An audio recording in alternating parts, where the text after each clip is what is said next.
Welcome back to Ethereal You.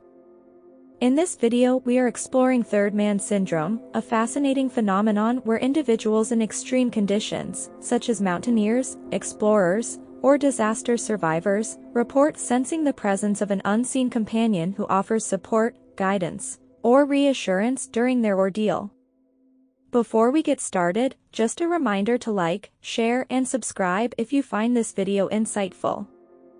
Third man syndrome is a phenomenon that has been well documented in many high-stress, life-or-death situations, often when the person is isolated or near the brink of death. The third man is usually perceived as benevolent and calming, sometimes even giving clear instructions that help the individual survive. The phenomenon gained public attention when Sir Ernest Shackleton, the Antarctic explorer, recounted a strange experience during his 1914 to 1917 endurance expedition. Shackleton and two of his crew members, while on an intense journey across South Georgia Island, all felt the presence of an additional, unseen member who accompanied them. Shackleton wrote that, "It seemed to me often that we were four, not three." Although the identity of this presence was not visible, it provided the group with a deep sense of companionship and protection. Similar experiences have been reported by mountaineers like Reinhold Messner, who described the presence of a companion during his climb of Nanga Parbat, and by aviators, sailors, and polar explorers who have faced isolation and extreme peril. Characteristics of the experience include the presence of an unseen companion. The person feels that someone or something is with them, though no physical entity is visible.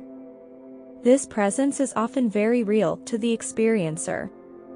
The third man is typically perceived as protective and helpful, giving guidance and comfort. Survivors often recount receiving practical advice, comforting words, or even direct physical help, such as being told which way to go or how to proceed in order to survive. These experiences tend to happen when people are in extreme danger, isolation, or are facing physical or mental exhaustion. It has been noted in environments like the Antarctic, mountains, and during solo ocean crossings. Some psychologists argue that third man syndrome might be the result of dissociation, a psychological response to stress, where the mind creates an other to share the burden of trauma. Others speculate that it could be a form of hallucination brought on by extreme fatigue, oxygen deprivation, or the brain's coping mechanism under duress. There are several theories, though no consensus has been reached on the exact cause.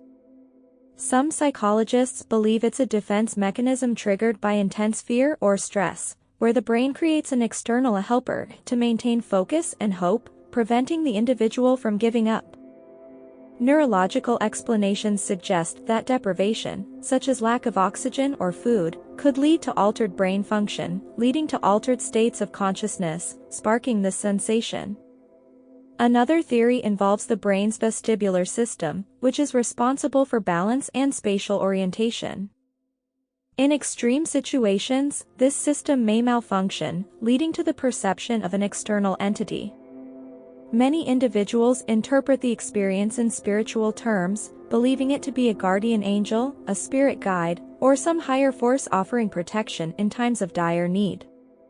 This explanation aligns with various mystical traditions where unseen forces are believed to intervene at critical moments.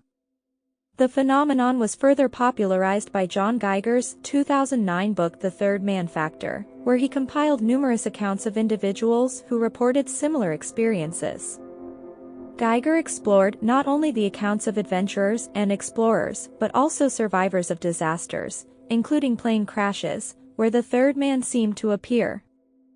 Third man syndrome has parallels with near-death experiences, where people report sensing the presence of a loved one, spirit, or divine figure when they are close to death.